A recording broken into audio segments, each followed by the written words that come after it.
Yeah, man, I think it's been great, man. From the start to the beginning, as soon as we landed, we had 12 Elvises out there, man. So I thought that was pretty cool. The lights, man, been everything we expected. But yeah, man, I think being up here, man, lets us be a little bit away from the busyness, the rowdiness, I guess you will. And I'm just kind of focusing on football a little bit. It's amazing. I mean, look what we're doing to Las Vegas. Look what we're doing. I mean, I think now the world gets to see what Mark Davis, the Las Vegas Raiders, the city of Las Vegas has really done in the last couple of years. Obviously with our stadium and our facility, which somebody's borrowing right now, but it's the best of the best. And I think hopefully as we go forward, this will be the home of many more Super Bowls, especially with the Raiders. I'm proud of the Raiders. I'm proud of Allegiant Stadium. So proud of the host committee. And last but certainly not least, the city that is going to, I know, mesmerize so many people this week and put the best Super Bowl on ever. Welcome into the Red Zone, Las Vegas. It has been an awesome week in our city. I really hope you've enjoyed our Super Bowl coverage. Our crews were working so hard from sun up till sundown, from Lake Las Vegas to the Strip to Allegiant Stadium. We were everywhere this week, and we got a big Red Zone show tonight with NFL players, coaches, and sports broadcasters joining the show, sharing their stories, their love for Las Vegas, and their advice for UNLV student athletes and journalism majors. Like I mentioned, Fox 5 was everywhere this week, including on the road with the Runnin' Rebels in Albuquerque, New Mexico last night. Let's check out the highlights from the pit. Down to the pit we go. The Rebels head down the iconic ramp at New Mexico, going 37 feet below the ground, rolling into New Mexico on a 3-game win streak, looking to win 4 in a row in conference play for the first time since the 2019-2020 season. New Mexico entered this matchup ranked 25th in the nation, riding an 11-1 home record this season. Brooklyn Hicks, the Energizer Bunny, brings the heat in the first half. The freshman hits the Lobos with this insane layup, and UNLV jumps in front 10-3. Hicks not done. The freshman comes out hot in the first half. UNLV up 16-4 over New Mexico. Strong first half for UNLV, shooting 51% from the field, but the Lobos would claw back. JT Toppin gets the bucket and one. New Mexico runs into the locker room, leading by 1 at the half, 40-39. The Rebels keep up the fight in the second half. DJ Thomas puts on a show in the pit, scoring a career high 25 points against the Lobos. Thomas putting the team on his back. His teammate Rob Whaley Jr. was getting double teamed all night long, but still able to post 16 points against the Lobos. And just like every single game in the Mountain West, this one comes down to the wire. Donovan Dent knocks down the 3, and the Lobos trail UNLV 78-77 with 1 second remaining. Clock runs out at the pit, and UNLV hangs on to their lead, winning 4 straight, 80-77. DJ, you posted a career high 25 on the road in the pit. Talk about your team's fight in this atmosphere. We were ready to come for this game. We prepared all week for the game. Coaches came up with a great game plan. We stick to what we did last time, and we came out with the win. Talk about your resiliency in the second half, just keeping the fight up down the stretch. I'm just part of being a leader, just me growing, getting more vocal, being more of a leader, just trying to grow in that aspect more, just trying to keep my teammates heads on straight, not letting them get too high, not letting them get too low, so just trying to stay poised throughout the game. 4 in a row. What does that say about your team right now? Just, you know, we just got to a slow start this year. You know, we're finally starting to realize our identity, just finally caught our groove, so just looking to build from this. We talked about how special it is for you to have your parents in the stands on the road. What was it like to see your mom and dad in the crowd tonight? I mean, I can't do nothing but smile. I love having them at every single game. Just shows how much they support me wherever I go. You know, they're my parents. I love them. I don't know what I would do without them. How did you use your physicality and your size to your advantage tonight? Once I realized they weren't really calling fouls, we were just playing physical, it was real easy to just be like, just go in there and just get boards, get a hand on it, get and ones, get layups, get rebounds. So it was super easy after that point. What did you see from your team this week in practice leading up to your preparation for you guys to come out strong? Everyone was very locked in. It was good to get Webb back, another leader to come back and kind of get us back locked in. We had our moments, but that's just how our team is. We're a goofy team that just, we lock in when we need to lock in, and we have fun, we have fun. What did you see from DJ Thomas scoring a career high 25 in the pit tonight? That dude is a pro. That dude's a pro. I mean, he's amazing. He saw a shot, he got to his spots, he knew what he was doing. You can't take anything away from him. The dude does what he does. 4 in a row in conference play right now. What confidence are you seeing from your guys?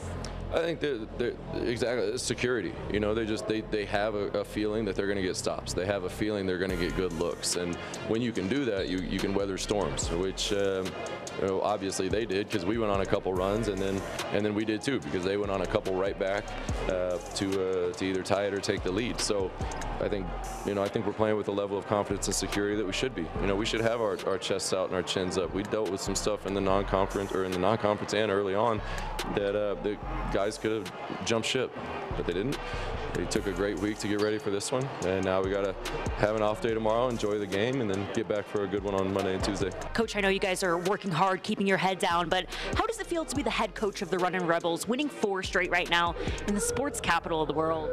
Yeah, it's best city in the world. I've said that all the time. You know, my greatest sports joy was being a Runnin' Rebel player, and then my second one's being the coach of them. I mean, I love being at UNLV. I love being in Vegas. I love the community. Love these guys. And then we've got a group right now that loves being Runnin' Rebels. And that's why I think what we're seeing now is kind of that start to sink in a little bit. And we're continuing to grow on it and kind of cement that. And when you start playing for that pride, you know, of your teammates, then you can do some really fun things. FOX5 is back on the road this week with the Runnin' Rebels packing our bags to Fresno State on Wednesday night for an 8 p.m. tip-off against the Bulldogs. UNLV is back at the MAC on Saturday night, getting ready for a rivalry matchup when they host the team up north at 8:30. Well, back here in Las Vegas, the spotlight was on women this week, celebrating National Girls and Women in Sports this week. We'll hear more from the biggest women's sports broadcasters in the game and what advice they have for women in sports. Speaking of women in sports, the Lady Rebels were on the road this weekend in Fresno looking for conference win number 10. We'll have highlights from the Lady Rebels Fresno State game and hear more from a former Lady Rebel, Jay Thomas, who is working with the Chiefs this season. The Reb Zone returns after the break. Welcome back to the Reb Zone. This week we celebrated National Girls and Women in Sports Day during Super Bowl week. It doesn't get better than that. Also cool to know that there were Lady Rebels taking part in Super Bowl week and got to be a part of the big games production. And speaking of women in sports, I had to rock my Super Bowl jacket made by a local businesswoman here in Las Vegas, Whitney Banson with the Wild Collective. Hope you're able to check her out at the Super Bowl experience. Here's more from the Lady Rebels on what it means to them to be a woman in sports. Women need to lead other women. And I think that's the most powerful thing that we can do to help each other, to continue to bring each other along, push each other to the highest of highs. And so as my job as the head coach, it doesn't always feel good every day. Sometimes it's tough love. Sometimes it's real love and giving them a hug when they need it. But, you know, this is the biggest privilege that I have, to lead these young women to be better people in our community and, you know, throughout their lives. So I'm pretty blessed. This week I think is incredible to be a part of the Super Bowl. Today I had the opportunity to be on the NFL Players Association mental health panel with another student athlete of mine, and being a part of that, just conversation was huge. Darren Waller was there from the NFL, and he is just such well-spoken guy, and just even hearing from the professionals in the field, it was such an amazing opportunity. And then I'm also working the Super Bowl experience at Mandalay Bay, actually working that tomorrow. And, you know, I think it's just such a cool opportunity that even students and student athletes at UNLV had the opportunity to work such a great experience. Super excited for it. And then also I will have the opportunity to work Super Bowl day at Allegiant Stadium, which still haven't found out all the details about it, but I just know it's going to be such an amazing event. The Super Bowl is so huge, and just even for a female athlete myself, that is just such a big opportunity for me. And the Lady Rebels continued their dominance on the road this weekend, winning 5 straight at Fresno State, 63-49 over the Bulldogs. The back-to-back champions improved to 10-1 in conference play and 20-2 overall this season. UNLV's junior guard, Kiara Jackson, posted a double-double at Fresno State, scoring a game-high 15 points and grabbing 10 boards on the road. Desiree Young and Amarachi Kimpson both added 10 in UNLV's 10th conference win of the season. Speaking of women in sports, during Super Bowl week, I got to speak with the most powerful and influential women in the sports business who continue to push the door open and create more opportunities for women in sports. Well, Erin, this is a full circle moment for me. I grew up watching you, and you've really opened the door for so many women. Thank you. But all the young women here in Las Vegas looking up to you, what can they learn from your journey? I think, well, two things. You know, I love football. I love sports so much. I love learning about these amazing athletes and their stories and covering them. I'm so emotionally invested in the game on Sunday because I've covered all these guys and I don't want to see anyone lose. So I think you really, really have to love this, you know, to make it work and to seem like you really are connected to the sport and the industry. And also preparation. I mean, I think that's the biggest thing. You can always have your foot in the door because you're a female, but Leslie Visser told me, you know, how hard you work depends on how long you stay, or you know, it means you stay longer if you work really hard. So I prepare really, really hard for these games. So I would just say, like, yeah, if anything, I love it a lot and I work really hard. And you know, when you have dads say, my daughter wants to be like you, what are the two biggest things?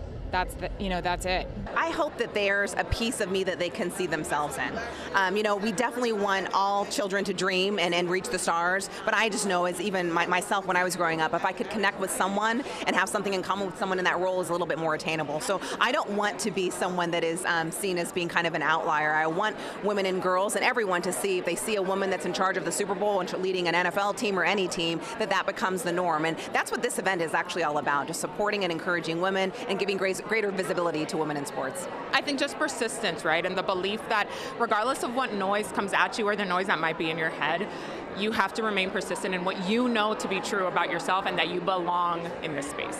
Your whole world opens up when you realize that being yourself is the absolute best thing you can be. And I know that it sounds cliche, but sometimes we get caught up in what we think this job looks like.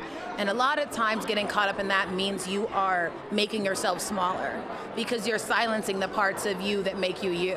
And I know that my career opened up when I said, I have to be here as me and show up as myself and be different. And I think that if women knew so early that their power is in their individuality and in their autonomy, then their careers feel more fulfilling and more rewarding. And when I started Gridiron Girls in 2017, people still thought that girls didn't belong playing football. And they actually said, we don't know that girls really want to play. And I was like, I know they do. They just haven't had the opportunity to show what they've got. And in the last year, flag football has absolutely exploded. With the inclusion of flag football in the 2028 games, these girls can now represent their country, right? In 2010, I played on the very first U.S. national team, and we won gold medals. And the promise that we were given then is what we were doing that day was sowing the seeds for what they're seeing now. Girls can now change their lives by playing high school football. They can get college scholarships to change their trajectory of their lives through education, and they can dream about repping the red, white, and blue and winning gold one day. Those are truly gold medal dreams, and we're only going to see this sport keep going. You know, I was a head football coach at Canyon Springs High School in 2009, but I was also the head football coach of the women's program. So my daughter played for me flag football, and they're so competitive. They're super smart. They can retain and transfer information, and it's just, I mean, we're way behind. Women are all over the world in national events, and there's national tournaments, and there's national women tackle leagues, and it's great for the community, and it's great for the world that women are being more involved in sports that men have predominantly been a part of all these years. Coming up next, we're going one-on-one with a rising star for the Runnin' Rebels, Brooklyn Hicks, who's roommates with the other freshman on the roster, DJ Thomas. Hicks is bringing the energy off the bench for UNLV and loves Las Vegas so much, his family moved out here to support his basketball dreams. We'll hear more from Brooklyn coming up.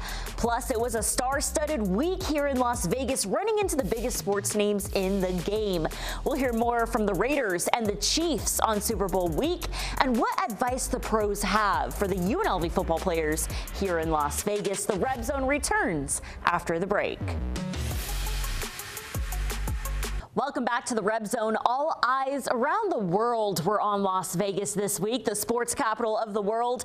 A huge opportunity for UNLV student athletes to shine in a national spotlight. One Runnin' Rebels player that has shined this season is UNLV's freshman guard, Brooklyn Hicks, the young guard from Olympia, Washington, tells me he is thriving on a team with so much basketball experience. Kind of want to talk about growing up in Olympia, playing ball back home. You know, tell me how you fell in love with basketball. Being in Washington, there's not much to do outdoors, so playing an outdoor sport was definitely harder for me. So the indoor gym was always the same weather as what me and my dad would say. So it was just something I fell in love with quick, and having keys to the gym, I felt like it was meant to be almost. I read a little bit about your dad playing overseas. Talk about the relationship you have with your dad. Yeah, he's been my coach for 17 years now. He's put me in the game. He's taught me a lot of what I know. So I'm just grateful that he has the knowledge to pass on to me, and hopefully I can pass on to the next generation. That's awesome, chasing your dreams here at UNLV. Let's talk about the jump to college. What difference are you seeing just in your game here at UNLV growing with Coach Kruger? They got the knowledge, like everybody knows what's going on, especially the older guys, the coaches that have been around for years. So I feel like just picking up on everybody's knowledge and then trying to apply it to my own is something that I've learned being here at UNLV. I want to talk about DJ and you guys being, brothers on this team, being the two freshmen. Talk about your relationship with him. He's my roommate too. We live across the hall from each other, so I feel like from right away we either knew this year or next year we were going to have the opportunity to be playing together. So we've always just kind of been close enough that when we get on the court, we're going to automatically have that connection. What have you learned from the fifth-year seniors on this team? They have so much knowledge. So I just try to pick apart their brains when I have a chance, asking questions. Even if I know the answer, sometimes I'll ask the question just to learn a little bit more. But I love all, I don't know how many of them we have, but I love all of them. So great people, great that I get to be around them. When you guys are out there, the year comes off your name. What kind of leadership do you want to bring to this team? I'm the younger kid here. We have a lot of older guys, so I just want to bring a lot of energy. So if that comes with leadership, with my energy, then sure. But I'm not very focused on being the leader on this team. I just want to bring as much energy to the team. You talked about chasing your dreams, leaving your hometown of Olympia. What can a young hooper back in Olympia learn from your journey? Honestly, every day, just keep working.